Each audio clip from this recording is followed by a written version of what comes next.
ఆగనివ్వవు. ప్రేమన దేవుని బిడ్డలారా, దేవుని సన్నిధిలో మనం ఎంత గడిపితే మనకు అంత ఆశీర్వాదం. సరే, ఏదో ఒక విధంగా ఈ దీక్ష కాలమును ఈ 40 రోజుల పాటు కొనసాగించి ఉన్నాం, సంపూర్ణం చేయగలిగి ఉన్నాం, దేవుని సన్నిధిలో గడిపాము, ఆయన శిలువ మరణాన్ని జ్ఞాపకం చేసుకున్నాం. అదే కోణంలో దేవుని మాటలు విని మన జీవితాలను చక్కగా తీర్చిదిద్దుకుంటూ ఉన్నాం.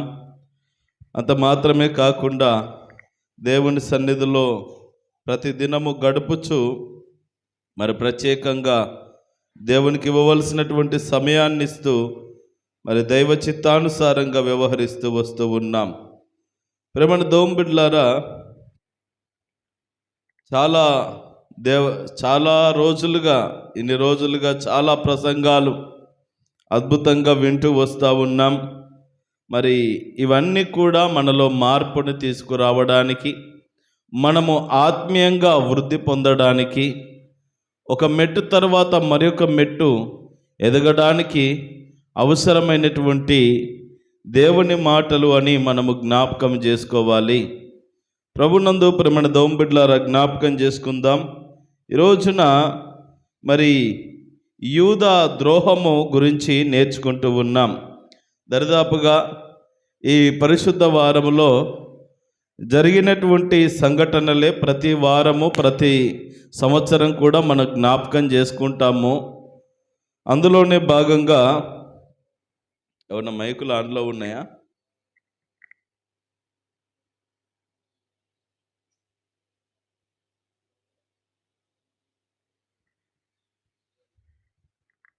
అందులో భాగంగా ఈరోజున కూడా యూదా చేసినటువంటి ద్రోహం గురించి నేర్చుకుంటూ ఉన్నాం. ఇస్కరియోతు యూదా యేసు ప్రభుల వారి శిష్యుల్లో ఒకడుగా ఉంటున్నాడు. సమస్యలు అనేటువంటివి బయట నుండి కాదు, కొన్నిసార్లు లోపల నుండి వస్తాయి అనడానికి ఈ సందర్భం ఒక ఉదాహరణగా మనము గుర్తించవచ్చు. బయట నుండి వచ్చే సమస్యలను ఏ రీతిగానైనా ఎదుర్కోవచ్చు, కానీ కుటుంబంలో నుండి లేదా స్నేహితుల్లో నుండి ఒక గుంపుగా ఉన్నటువంటి ఒక కుటుంబముగా ఉంటున్నటువంటి వారి మధ్యలో నుండి వచ్చే సమస్యలను అది మింగలేం, కక్కలేం. ఎందుకంటే ఆ వేదన బహుగా ఉంటుంది. ప్రేమన దేవుని బిడ్డలారా, జ్ఞాపకం చేసుకుందాం. బయట నుండి వచ్చేటటువంటి సమస్యలు ఏ రీతిగానైనా జయించవచ్చు, కాస్త ధైర్యంగా నిలబడవచ్చు, కానీ ఇదిగో లోపల నుండి వచ్చే సమస్యలను ఒక మానవుడు జయించడం అనేటువంటిది చాలా సవాలుతో కూడుకున్నటువంటిదే. అయితే ఇక్కడ మనం జ్ఞాపకం చేసుకున్నట్లయితే ఇస్కరియోతు యూదా యేసు ప్రభుల వారితో పాటే ఉన్నాడు, ఆయనతోనే తిరిగాడు. యేసు ప్రభుల వారు చేసే అద్భుతమైనటువంటి కార్యాలను కన్నులారా చూసినటువంటి వ్యక్తి. ఒకవేళ 10 మంది టీములో ఒక 6 లేదా ఎక్కువ సంఖ్యలో వ్యతిరేకంగా ఉంటే నాయకుడి దోషం ఉంటుంది. నాయకుడు ఏదైనా పొరపాటు చేసి ఉండాలి, నాయకుని వ్యక్తిత్వం బాగా లేకుండా ఉండాలి. కానీ 12 మంది శిష్యుల్లో ఈ ఒక్కడు మాత్రం వెనుదిరిగాడు. మిగిలిన 11 మందుగురు దేవుని ఎదుట, యేసు ప్రభుల వారి ఎదుట నమ్మకముగా వారి జీవితాన్ని కొనసాగించిన వారు ఉన్నారు. ఈ రోజున మనం జ్ఞాపకం చేసుకుందాం. మనమందరము కూడా దేవుని సన్నిధిలో ఒక కుటుంబముగా చేర్చబడుతూ ఉన్నాం. అలనాడు ఈ 12 మంది కూడుకున్నటువంటిది ఒక సంఘముగా మనము పరిగణిస్తే, ఈ రోజున మనమందరము కూడా ఒక సంఘముగా కూడుకుంటున్నాం. మనమంతా ఒకటే కుటుంబముగా మనము పరిగణిస్తూ వ్యవహరిస్తూ ఉంటున్నాం. ప్రేమన దేవుని బిడ్డలారా, ఆ రోజున యేసు ప్రభుల వారి శిష్య బృందములోనే ఒకడు వ్యతిరేకముగా, ప్రభువుకు వ్యతిరేకంగా మార్చబడ్డాడు.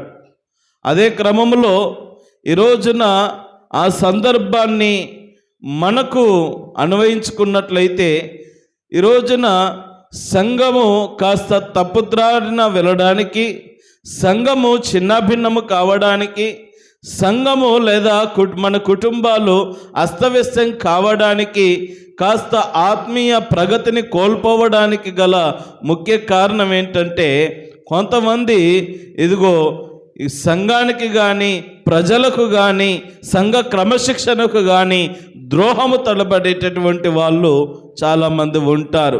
వారి వలన ఎప్పుడు కూడా ప్రమాదమే. ప్రేమణ దోంబిడ్ల యేసు ప్రభువు వారు మరి యూదాకు చాలాసార్లు చెప్పాడు, యూదా, అనవసరంగా ఈ కార్యక్రమంలో నువ్వు పాలు పొందుతా ఉన్నావు. నేను పొందవలసిన శిలువ మరణము నువ్వు అప్పగించకపోయినా నేను పొందుతాను, కానీ నీవు నన్ను అప్పగించి చాలా పెద్ద ద్రోహము చేస్తూ ఉన్నావు, చాలా పెద్ద నేరము చేస్తూ ఉన్నావు, కాస్త జాగ్రత్త అని సైలెంట్గా వ్యక్తిగతంగా చెప్పుకుంటూ వచ్చాడు. ఈ యూదా వినలేదు. మరలా ప్రభురాత్రి భోజనం చేసేటప్పుడు నన్ను అప్పగించువాడు మీలో ఉన్నాడు అన్నాడు. అర్థమైపోయింది. అప్పుడు 10 మందిలో బయట పెట్టాడు. పేరు చెప్పలేదు కానీ 10 మందిలో బయట పెట్టాడు. తర్వాత ఇక 3వసారిగా ఆయన ఆ ప్రధాన యాజకులను, అధికారులను తీసుకొని యేసుప్రభుల వారి దగ్గరికి వచ్చినప్పుడు అప్పుడు శిష్యులందరికీ అర్థమైపోయింది. నేను అనుకుంటూనే ఉన్నా, వీడ ఏదో తేడా ఉండదు మొదటి నుండని. చేసేది ఏమో లేదు. ఇక యేసుప్రభుల వారు అప్పగింపబడ్డారు. ఈ రోజున మనం జ్ఞాపకం చేసుకుందాం ప్రేమణ దోంబిడ్లారా. ఇదిగో ఈ 22వ అధ్యాయం మొదటి 2 వచనాల్లో చదువుతున్నప్పుడు, పస్కా అనబడిన పులియని రొట్టెల పండుగ సమీపించెను. ప్రధాన యాజకులు, శాస్త్రులు ప్రజలకు భయపడిరి గనుక ఆయనను ఎలాగూ చంపింతుమని ఉపాయము వెదుకుచుండిరి. ప్రేమణ దోంబిడ్లారా, జ్ఞాపకం చేసుకుందాం. ఈ ప్రధాన యాజకులు, శాస్త్రులు, ఈ పరిసయ్యులు లేదా సద్దుకయ్యులు, ఈ గుంపుల వారందరూ కూడా యేసు ప్రభువును ఎలా చంపాలి అనే ఆలోచన తీరును వాళ్ళు కలిగి ఉన్నారు. ఎందుకంటే వారి బోధలు వీరికి నచ్చడం లేదు. ప్రభు యొక్క అద్భుతాలు, స్వస్థతలు, సూచక క్రియలు, మహత్కార్యాలు ఆయన చెప్తా ఉంటే వీరికి నచ్చడం లేదు. ప్రజలు మాత్రం చెవుగోసుకుంటూ వింటా ఉన్నారు.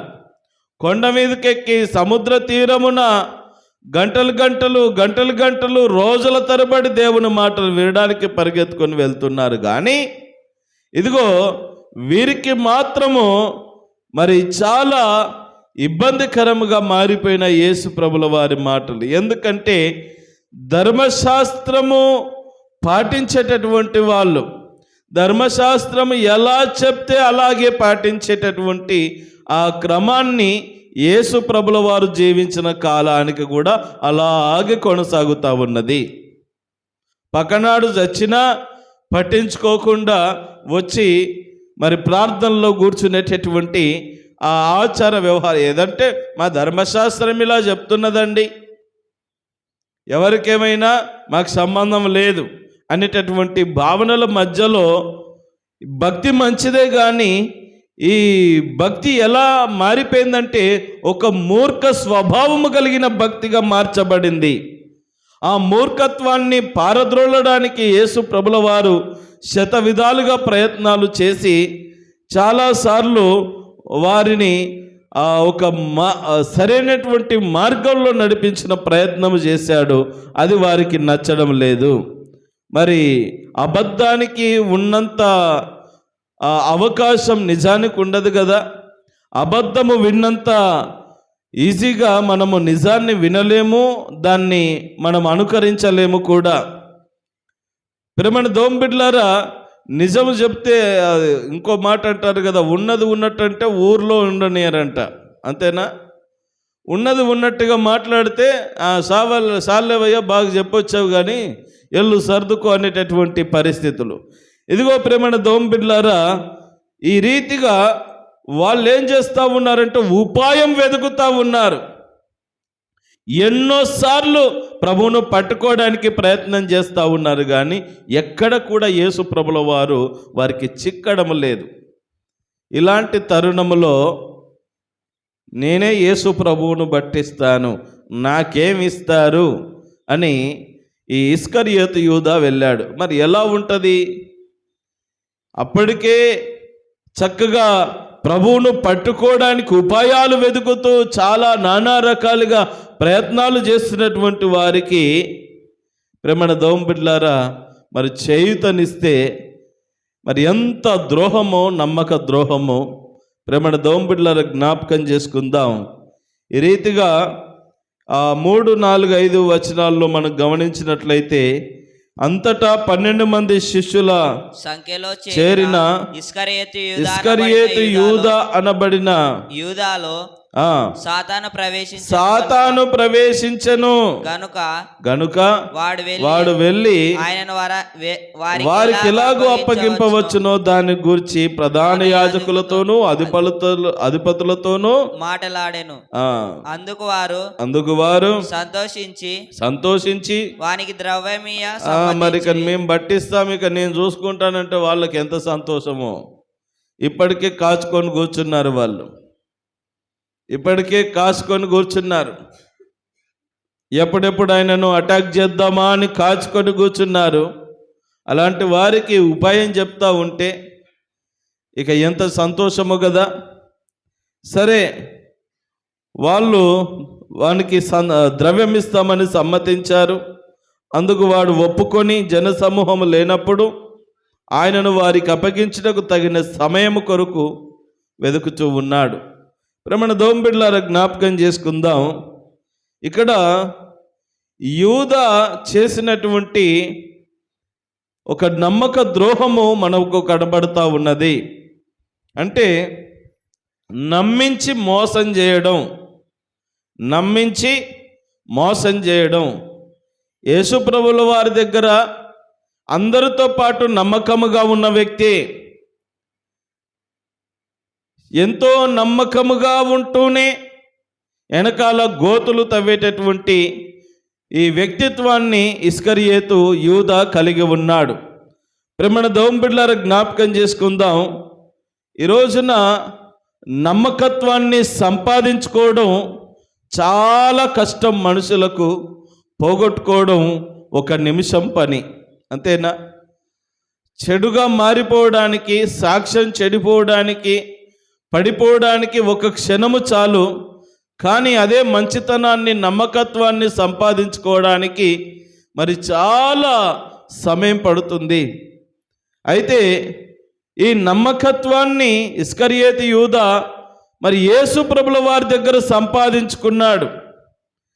ఈ ఇస్కరియోతు యూదా ఎవరు అనంటే మరి బరబ్బాతో ఒకప్పుడు చేతులు కలిపి ఇదిగో రోమా సైన్యానికి వ్యతిరేకంగా యూదు ప్రజలను సంరక్షించుకోవడానికి ఒక విప్లవాన్ని సృష్టించినటువంటి విప్లవకారుడుగా మరి వెనకాల చరిత్ర చెప్తా ఉన్నది.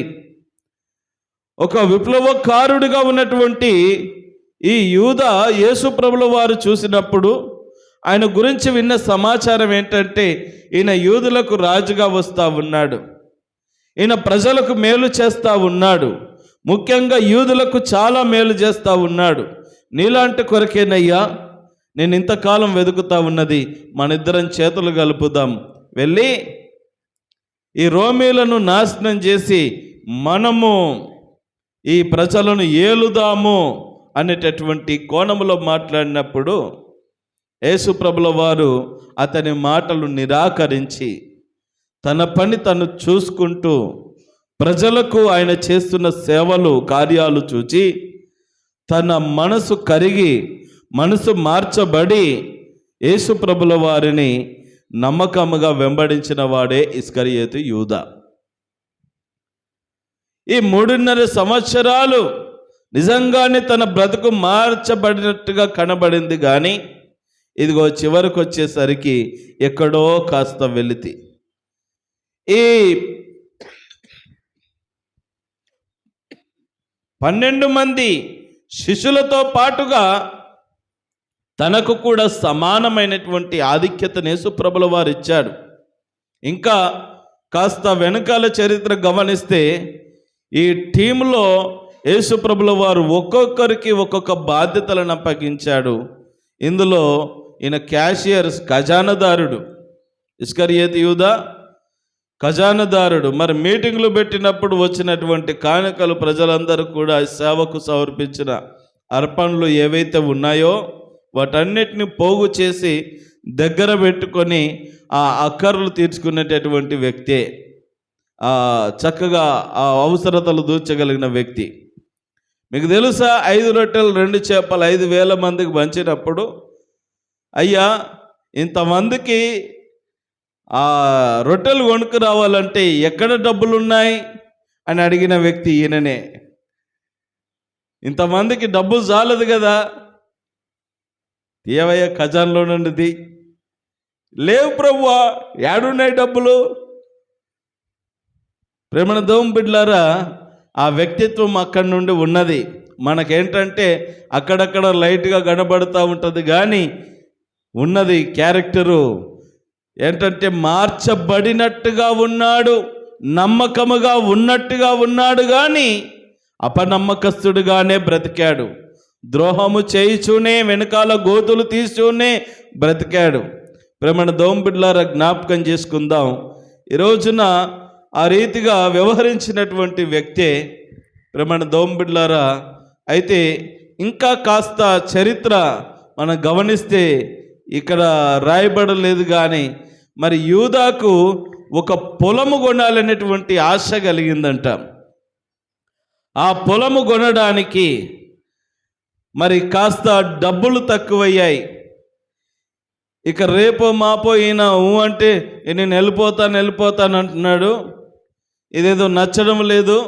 ఏదైతే అదైంది, ఈయన నమ్ముకుంటే మాకు ఏమి ఆదాయం దొరకట్లేదు, ఈయన వెళ్ళిపోతాను అంటున్నాడు. కాబట్టి ఈయన వెళ్ళే లోపు నేను ఒక పొలాన్ని సంపాదించుకొని నేను మంచి భూస్వామిని, ఆసామిని, మంచి గొప్ప స్థితిలో నేను ఉండాలని తను కోరుకొని ఆ దరిదాపుగా అందులో నుండి కొన్ని కానుకలు దొంగిలించి రెడీగా పెట్టుకున్నాడు మూట.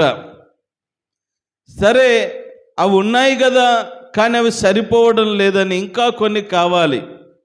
అయితే చరిత్ర ప్రకారంగా మరి 30 వెండి నాణాలు మరి తనకు అవసరమైనట్టుగా మనం గమనిస్తాం. ఆ నాణాలు మేము ఇస్తామయ్యా, నువ్వు యేసు ప్రభును పట్టించుమని వీళ్ళు చెప్పినప్పుడు ప్రేమణ దేవుని బిడ్డలారా, సర్లేండి అన్నాడు. సిగ్నల్ ఇచ్చాడు, పట్టుకెళ్ళమని చెప్పాడు, పట్టించాడు దగ్గరుండి. ఎలా పట్టించాడు? మరి యేసు ప్రభువుకు ముద్దు పెట్టి, మరి యూదుల ఆచార ప్రకారముగా ఆ ముద్దు పెట్టుకోవడం అనేటువంటిది ప్రేమను కనుపరిచేటటువంటి సంప్రదాయము వాళ్ళకు. ఎవరైనా మన బంధువులు వచ్చినప్పుడు చక్కగా మనం కౌగిలించుకుంటాం, ఎలాగో మన సంప్రదాయ ప్రకారముగా. వాళ్ళు ముద్దు పెట్టడం అంటే ప్రేమతో వారి ప్రేమను వ్యక్తపరచడం, గౌరవాన్ని వ్యక్తపరిచేటటువంటి క్రమం అది. మరి అంత గొప్ప విధముగా ప్రవర్తించి కూడా చివరికి ఇస్కరియోతు యూదా చేసిన పని ఏంటంటే యేసు ప్రభుల వారిని మరిదిగో ఆ శ్రమల పాలు చేయడానికి అప్పగించి ఉన్నాడు. తను అనుకున్నాడు, అప్పుడు అర్థం కాలేదు, కానీ తర్వాత మరి దిక్కులేనటువంటి మరణాన్ని తాను పొందుకున్నట్టుగా యూదా వెళ్ళి ఉరివేసుకున్నాడు అని వ్రాయబడింది. ప్రేమణ దేవుని బిడ్డలారా, మనం జ్ఞాపకం చేసుకుందాం. ఈ రోజున మన విషయానికి వద్దాం. ఆ రోజున యేసు ప్రభుల వారిని పట్టించి ఆయన మరణానికి ఒక కారకుడిగా చరిత్రలో నిలిచిపోయాడు ఇస్కరియోతు యూదా. ఒకవేళ యూదా పట్టించకపోయినా యేసు ప్రభుల వారు శిలువ యాగము మరొక రీతిగా ఖచ్చితంగా చేసి ఉండేవాడే. ఎందుకంటే ఆయన వచ్చినదే శిలువ యాగం చేయడానికి కదా. అయితే ప్రభువు చెప్పాడు, యూదా నువ్వు దీంట్లో నువ్వు ముందుకు రావద్దు, నువ్వు పట్టించనక్కర్లేదు. వాళ్ళు నన్ను ఏదో ఒక రీతిగా తీసుకెళ్తారు, నేను శిల్వ కార్యం చేస్తాను, నువ్వు దీంట్లో ఖచ్చితంగా నువ్వు దీంట్లో ఇన్వాల్వ్ కావద్దని ఎన్నోసార్లు చెప్పాడు, వినిపించుకోలేదు. ప్రేమణ దేవుని బిడ్డలారా, జ్ఞాపకం చేసుకుందాం. ఎవరైతే మనకు అనుకూలంగా ఉన్నారనుకుంటున్నామో, ఎవరైతే మన దగ్గర నమ్మకస్తులు అనుకుంటున్నామో, ఎవరినైతే నమ్మి మనము చేరదీస్తూ ఉన్నామో, కొన్నిసార్లు వాళ్ళే మనకు నమ్మక ద్రోహులుగా మన చరిత్రలో మిగిలిపోవచ్చు. జ్ఞాపకం చేసుకుందాం ప్రేమణ దోంబిడ్లారా, నమ్మక ద్రోహానికి మించినటువంటి పాపము ఇంకొకటి లేదు అనేది మనం జ్ఞాపకం చేసుకోవాలి. అది ఎవరైనా సరే నమ్మినప్పుడు నమ్మినట్టుగానే ఉండాలి, ఆ నమ్మకత్వాన్ని ప్రదర్శించాలి తప్ప నమ్మకానికి మించినటువంటి ద్రోహ కార్యాలు ఎవరికి మరి తలపెట్టకూడదని మనం జ్ఞాపకం చేసుకోవాలి. మేలు చేసిన వారికి మేలు చేయాలి కానీ కీడు తలపెడితే ఎలాగో? మనకు ఒక స్థితినిచ్చినటువంటి సంఘాన్ని కానీ, కుటుంబాన్ని కానీ, ఇదిగో ఉద్యోగాల్లో కానీ, వ్యాపారాల్లో కానీ, ఇదిగో మనము నమ్మకముగా వ్యవహరించాలి కానీ నమ్మక ద్రోహము చేయిచు మన స్వలాభమును ఆశించుకొని మన స్వలాభం మీద ఆధారపడితే గనుక ఏదో ఒక రోజున పడిపోయే అవకాశాలు ఉంటాయి. 30 వెండి నాణాల కొరకు చూసుకున్నాడు యూదా. ఏం సాధించాడండి? ప్రేమణ దోంబిడ్లారా, యేసు ప్రభుల వారిని కొడతా ఉంటే, శిల్వ మరణానికి అప్పగించి భయంకరంగా చిత్రవద చేస్తూ ఉంటే, ఆ సీన్ అంతా కళ్ళ ముందు కట్టినట్టుగా కనబడుతూ ఉంటే చూసి తట్టుకోలేక, అయ్యో నేను ఎంత ఘోరమైన పాపము చేశాను. ఇప్పుడు యేసు ప్రభుల వారి దగ్గరికి వెళ్ళి ఒప్పుకునే స్థితి లేదు, తన బ్రతుకు మార్చుకునే పరిస్థితి ఏమాత్రం లేదు. ఇక చేసేదేం లేక ఉరేసుకొని చచ్చిపోయాడు. ఒకవేళ అలా చేయకుండా మరి ఒకవేళ యేసయ్య సన్నిధిలో ఉండి ఒకవేళ క్షమాపణ కోరితే కానీ తన బ్రతుకు ఎలా ఉంటుందో, ఒకవేళ ఏమై ఉండేదో అనేటటువంటిది కూడా ఒక ప్రశ్నార్థకమే. ఏదైతేనేం తను చేసిన పాపాన్ని తెలుసుకొని వెళ్ళి చనిపోయాడు, దిక్కులేనటువంటి చావు చచ్చాడు. కానీ ఇదిగో 11 మంది శిష్యులు ఉన్నారు చూడండి, వీళ్ళ చావుకు ఒక విలువ ఉన్నది. రంపాలతో కొయ్యబడ్డారు, శూలాలతో పొడిచి చంపబడ్డారు, సిలువ వేయబడి చంపబడ్డారు, కత్తులతో నరకబడ్డారు, భయంకరమైనటువంటి చిత్రవధ చేయబడి చచ్చిపోయారు. యేసయ్య కొరకు ఈ రోజున హతసాక్షులుగా యేసుప్రభు శిష్యులకంటూ ఒక ప్రత్యేక స్థానం ఉన్నది.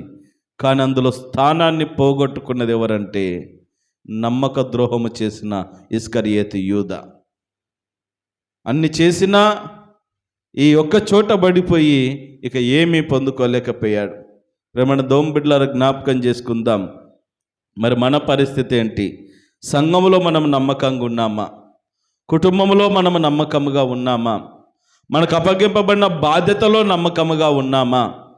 ఒకసారి మనల్ని మనం పరిశీలన చేసుకొని నమ్మకస్తులముగా మాత్రం ఉండాలి కానీ నమ్మక ద్రోహులుగా ఉండడానికి వీలు లేదు. ఒకవేళ అలాంటి లక్షణాలు ఏమైనా ఉంటే ఇప్పుడే ఇక్కడే చంపివేసి ఆ లక్షణాలను చంపివేస్తే మనం బ్రతుకుతాం. లేకపోతే ఈ లక్షణాలు ఏం చేస్తాయంటే నిన్ను చంపేస్తాయి. ఆ రోజున ఇస్కరియోతు యూదాలో జరిగింది అది. ఈ నమ్మక ద్రోహాన్ని, లక్షణాన్ని చంపుకోలేకపోయాడు. తానే మరి ఒక్క మాట చెప్పాలంటే కుక్క సాగు చచ్చాడు. వెళ్ళి అతన్ని ఆదరించే నాదుడు కూడా లేడు. ప్రేమణ దోంబిడ్లారా, అందుకే ఈ రోజున మనలో ఈ నమ్మక ద్రోహ లక్షణాలు, ఇతరులను మోసం చేసి, మాయ చేసి, మభ్యపెట్టి, లాభాన్ని ఆర్జించి ఎవరికో దక్కవలసినది మనకు దక్కించుకునేటటువంటి ఆ తత్వాలు ఏవైనా ఉన్నట్లయితే ఆ లక్షణాలు ఇక్కడే చంపేసుకుంటే మనము కలకాలం యేసయ్య కృపలో బ్రతుకుతాం. అట్టి నమ్మకమైన జీవితాలను సంఘములో, కుటుంబంలో, మీ వ్యక్తిగత జీవితాల్లో, మీ పనిపాటుల్లో నమ్మకమైన జీవితాలను యేసయ్య మీకెల్లరికి అనుగ్రహించి నడిపించును గాక. ఆమేన్. అందులో లేచి నిలబడదాం.